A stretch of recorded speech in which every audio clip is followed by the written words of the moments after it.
제가 옛날에 이 성직자로 사는 게 참 쉽지 않다는 쪽의 생각을 하게 하는 사건이 하나 있어요.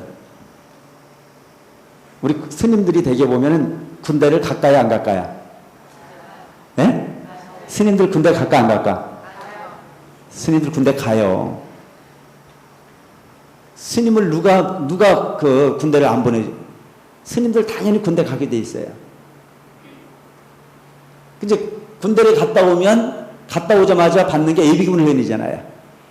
그 예비군 훈련을 받는데, 제가 구인사에 이제 있을 때 군대 갔다 와서 이제 예비군 훈련을 받으러 가면 그 면대에 모이는 예비군들이 한 150명씩 이렇게 모여요.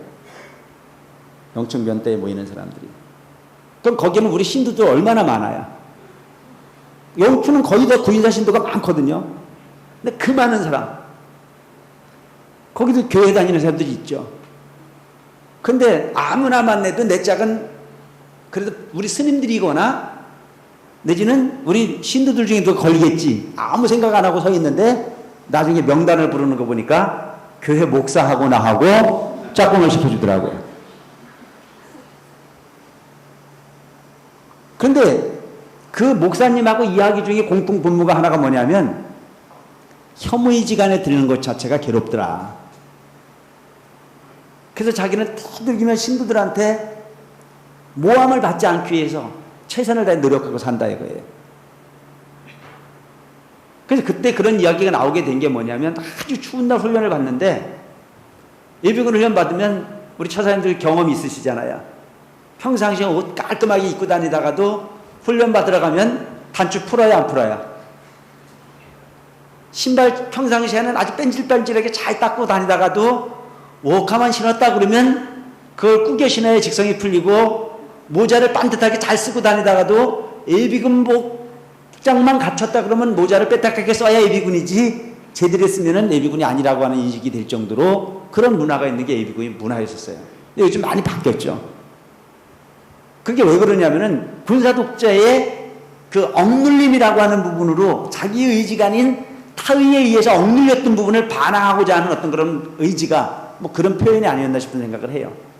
근데 그 당시 훈련을 받으러 가면 대개 보면 하나씩 보초 쓰라고 하면 보초 쓰는 게 있어요. 다 모여가지고 막걸리잔 기울이고 그냥 시간만 때우다가 이제 가는 게 일상적으로 했던 흐름이라면 그 목사님이나 나는 그렇게 할 수 있어요, 없어요? 그렇게 못 하잖아요. 그렇게 하면 난리가 날 거 아니에요. 근데 나는 나만 그런 줄 알았는데 목사도 그러더라고요. 그분이 하는 얘기가 참 이게 성직으로 사는 게 보통 힘든 게 아닙니다. 그러면서 조금만 모순이 있으면 그 신도들이 그냥 목사님 모함하고 이런 부분이 많이 생겨서 살기 참 어렵더라. 그래서 혐오의지간을 두지 않는 게 좋겠다. 저도 그렇게 생각합니다.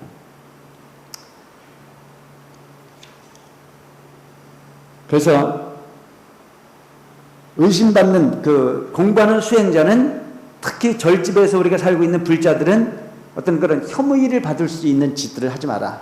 이건 무슨 얘기냐면 계행이라고 하는 부분을 항상 염두에 두고 살아라. 이런 부분으로 여러분들이 해석을 하셔도 좋을 것 같아요. 기유지 해인여라. 어찌 지혜 있는 사람이 혐의 받을 짓을 하겠느냐. 지혜로운 사람은 혐의 받을 짓을 안 한다 이거죠. 참 여러분 요즘에 흔히 보면 우리가 말이라고 하는 부분을 참 중요하게 여기는데 어떤 사람은 화합을 붙이는 사람이 있는가 하면 어떤 사람은 싸움을 붙이는 사람이 있잖아요. 그죠? 똑같은 말을 하는데 똑같은 행동을 하는데도 어떤 사람은 화합을 붙여 기분 좋게 해주는 사람이 있는가 하면 어떤 사람은 참 기분 나쁘게 그 결과를 만들어내는 사람들이 있어요. 난 그것도 업장이라고 봐요. 그래서 하나의 업장은 또 다른 업장을 만들어낸다. 그래서 그 업장이라고 하는 걸 쉬게 하기 위해서는 뭐가 필요하냐? 지혜로워야 된다 이거예요. 사람이 지혜로워야 돼. 우리가 여러분들이 이 가정을 살거나 이래 사는 모습을 보면 지혜로운 사람은요 모든 사람을 화합을 시켜요. 어떤 우매한 사람은요 하는 것마다 싸움을 붙이는 사람이 있어요. 있습니까 없습니까?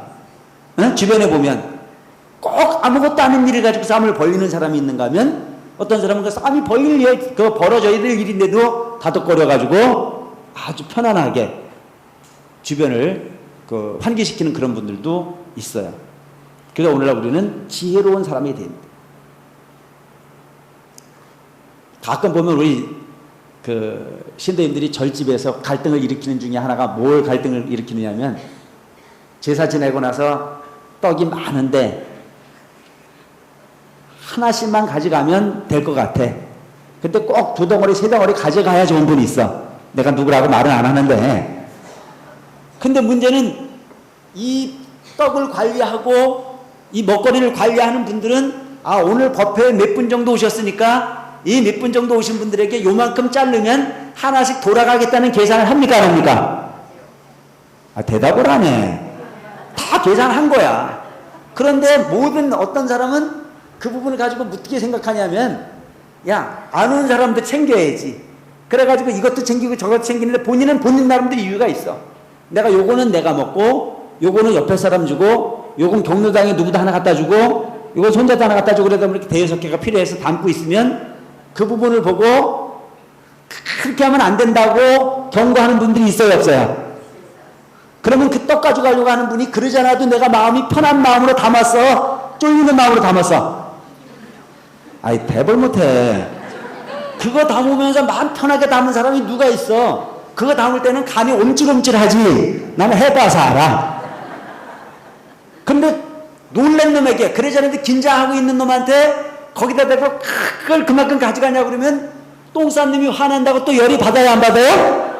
그러니까 이제 그때부터는 머리통 서로 끄들리고 싸우는 어떤 이런 일들이 생겨질 수 있어요. 아니, 우리 대관사가 그렇다는 얘기는 아니야. 꼭 보면 경우가 있는 사람들이라면 싸우지를 않아요. 근데 어떤 사람은 그 모습을 보고 절대 그 사람한테 뭐라고 안 그래요. 저 멀리 대놓고, 여러분 떡이 맛있죠? 그 맛있는 것을 한 분만 많이 가져가시면 뒤에 가는 분이 못 드실 수 있으니까 꼭 필요하시면 뒤까지 다 먹고 난 다음에 남으면 드릴 테니까 조금 기다렸다 가져가세요. 그러면 가져가는 사람이 화가 나야 안 나요? 화가 안 나.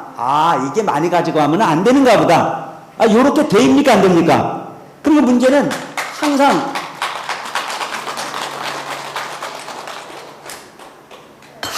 조금만 생각을 해서 돌아가면 모두가 편안할 수 있는 부분들인데도 불구하고 항상 나만을 생각하는 부분들이 너무 많더라.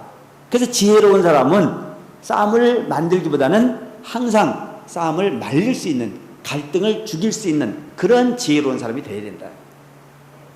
우리가 가정이나 이런 데 보면 되게 상담하러 오시는 분들이 그런 상담하는 분들이 많이 계시거든요. 자기는 시집을 잘못 갔다 이거예요. 시어머니도 인수고 시누이도 아주 인수다 이거예요. 그럼 그 사람이 그곳에서 갈등을 일으키고 산다는 얘기는 그 사람이나 똑같다는 얘기야. 정말 지혜로운 사람이라면 그렇게 마음에 들지 않는 사람을 마음에 드는 사람으로 잘 만들어서 쓰는 사람이 지혜로운 사람이에요. 요즘 드라마 중에, 내가 요즘 드라마 중에 뭘 보냐면 김탁구를 봐요. 김탁구. 여러분 보시죠? 근데 그 김탁구라고 하는 드라마를 보면서, 그게 기업 드라마인데 참 거기에 김탁구라고 하는 한 사람이 삶의 역정을 이렇게 그려가고 있는 부분을 보면서 거기서 느끼는 게 딱 한 가지가 있어요. 그게 뭐냐면 자기를 인수같이 미워하는 사람들을, 자기한테 사주를 받아서 비수를 꼽으려고 하는 사람들을 절대 인수로 몰아가지 않고 잘 설득하고 설득해서 나중에 모든 사람들을 자기 편을 만들어가는 어떤 그런 과정을 그리고 있어요. 이게 진리다. 어차피 전생부터 가지고 있는 악연 때문에 쳐다보기만 하면 이 갈리는 거를 평생 이 갈고 가면 본전이잖아요. 그죠? 근데 평생 이 갈 수밖에 없는 인과이지만 내가 그 인과를 쉬게 하고 가는 건 남는 장사야. 되도록이면 전생에 가지고 있는 성품을 그대로 가져가서 업장을 남기고 가지 말고 그 성품을 바꾸고 바꿔서 부처님이 지혜라고 하는 부분을 여러분들이 마음속에 싹을 틔우고 촉을 틔워서 바꿔서 그야말로 지혜를 사용해서 업장을 녹이고 갈 수 있는 불자님들이 되시기 바랍니다. 아시겠죠? 세상에 좋은 사람을 좋아하는 거는 누구나 할 수 있는 거 아닙니까? 아, 맞아, 안 맞아. 좋은 사람을 좋아하는 거는요, 누구나 할 수 있는 일이에요. 그걸 뭔 이야기거리라고 이야기를 해. 공부 잘하는 놈을 잘 가르치는 선생님은요, 그건 있으나 마나한 선생님이에요. 공부를 못하는 아이를 잘하게 만들어야 진짜 훌륭한 선생님 아닙니까? 좋은 사람을 좋게 사는 거는요, 누구나 할 수 있어요. 우리는 어떤 사람이 돼야 돼? 나쁜 놈을 좋은 놈으로 바꿔서 살아야 진짜 좋은 사람이 돼야 돼. 그렇게 하기 위해서는 내 자신이 좋은 사람이 되줘야 된다. 같으면 부딪히게 돼 있다. 그래서 그 세상을 탓하는 존재가 되지 말고 세상을 설득할 수 있는 존재가 되라. 이게 부처님 가르침의 기본이 되줘야 되는 거예요.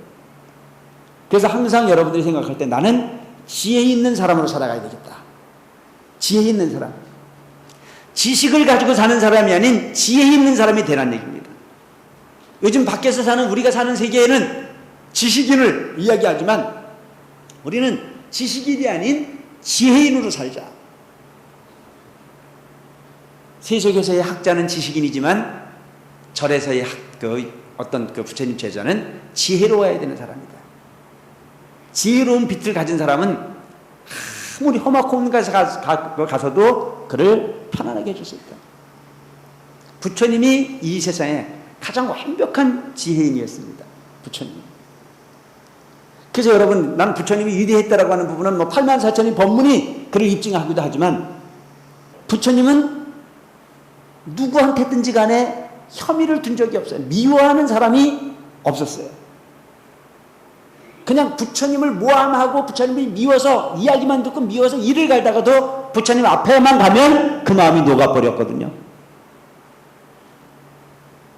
그 존재는 저 짐승에서부터 저 미물 내지는 인간에 이르기까지 부처님이라고 하는 위대한 성인을 만났을 때 모든 마음을 가진 존재들은 거기에 감동을 했고 거기에서 순해졌어요. 희망의 기도가 절실한 요즘 마음 한자라 편히 쉬고 싶다면 분당 대광사로 오십시오. 동양 최대 규모의 미륵부처님께서 중생의 이야기에 귀를 기울여 주시는 청정 미륵도량 대강사는 부처님 설법의 최고봉 법화경을 바탕으로 관음정진 소리가 세상을 밝히는 기도처이자 행복을 가꾸는 템플스테이, 부처님 가르침으로 마음을 치유하는 명상상담대학, 다양한 행사가 펼쳐지는 불자와 시민들의 문화공간입니다.